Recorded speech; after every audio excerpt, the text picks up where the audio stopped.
साथियों नमस्कार।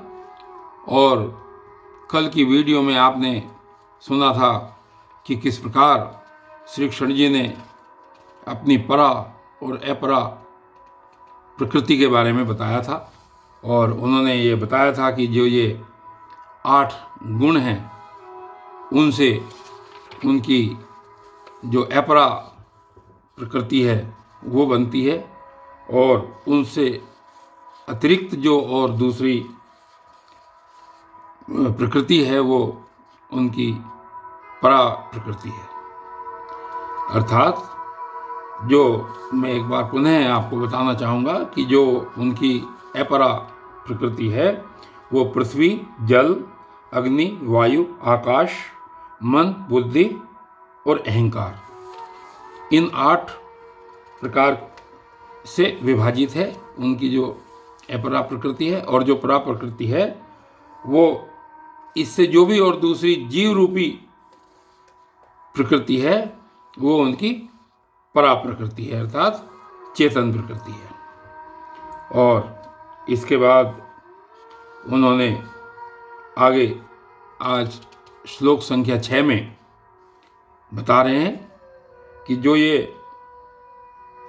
उन दोनों प्रकृतियों को संपूर्ण भूतों को का कारण बताया है।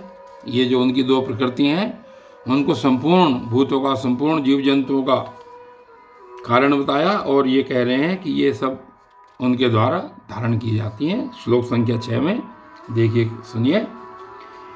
एतद्योनीनि भूतानि सर्वाणीत्युपधारय है अहम कृत्सन्नस्य जगते है प्रभव प्रलयस्ततः।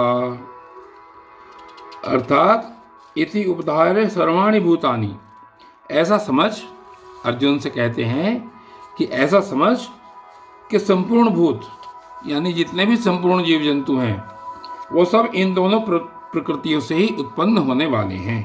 एतद्योनीनि, कि सब वो इन्हीं दोनों प्रकृतियों से उत्पन्न होने वाले हैं। अहम कृत्सन्नस्य, और मैं संपूर्ण जगत का प्रभव तथा प्रलय हूँ। प्रभव यानी कि उत्पन्न करने वाला, और उनको सबको नष्ट करने वाला हूँ। मैं समस्त संपूर्ण जगत का प्रभव अर्थात उत्पन्न करने वाला, और प्रलय हूँ अर्थात समाप्त करने वाला हूँ। और ये जो दोनों मेरी प्रकृति हैं संपूर्ण भूत इन्हीं से ही उत्पन्न हुए हैं, इन्हीं में विचरते हैं। और फिर बताते हैं कि उनकी जो भगवान श्री कृष्ण है अपने बारे में बता रहे हैं, जैसा कि पहले उन्होंने जगह जगह पर बताया कि परमात्मा के उपासक बनो, मेरे रूप को पहचानो, तो अपने स्वरूप का फिर वर्णन यहाँ पर किया श्री कृष्ण जी ने अर्जुन के सामने, और बता रहे हैं श्लोक संख्या 7 में, मत्तः परतरम नान्यत् किंचिदस्ति धनंजयः मयि सर्वमिदं प्रोतं सूत्रे मणिगणा इव। और इसलिए कह रहे हैं कि इसलिए हे धनंजय, जो उन्होंने पहले श्लोक में श्लोक संख्या 6 में बताया, कहते हैं कि इसलिए हे धनंजय, मुझसे भिन्न दूसरा कोई भी परम कारण नहीं है। इस संपूर्ण जगत में, संपूर्ण भूतों के अंदर मुझसे भिन्न दूसरा कोई भी कारण नहीं है। और इदम सर्वम सूत्रे मणिगणा इव मयि प्रोत्तम है, और यह संपूर्ण जगत सूत्र में, सूत्र के मणियों के समान मुझ में ही गुंथा हुआ है। प्रोत्तम यानी कि गुंथा हुआ है, अर्थात ये जो पूरा संसार है, संपूर्ण जगत है, ये मणियों के सदृश मुझ में ही गुंथा हुआ है।